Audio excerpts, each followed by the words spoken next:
बेंगलुरु का माहौल, यहां का वातावरण कुछ अलग ही होता है। यह शहर सॉफ्टवेयर और सर्विसेज के लिए दुनिया भर में जाना जाता है, लेकिन भारत की सांस्कृतिक पहचान, स्पिरिचुअलिटी, आध्यात्मिक चेतना को भी इस शहर ने नई ऊंचाई दी है। योग, ध्यान, प्राणायाम भारत के संस्कारों का अभिन्न हिस्सा रहे हैं।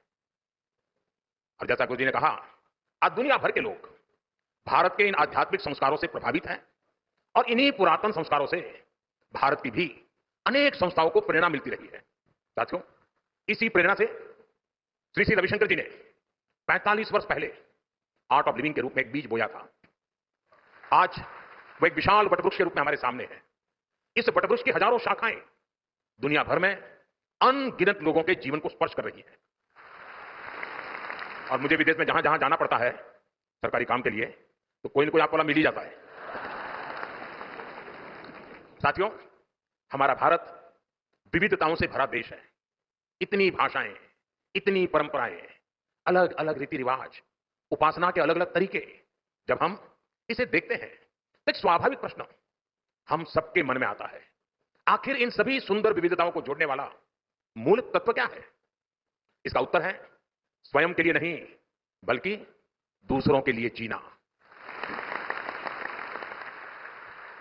हमारे यहां कहा गया है, अष्टादश पुराणेषु व्यासस्य वचनम द्वयम, परोपकाराः पुण्याय पापाय परपीडनम।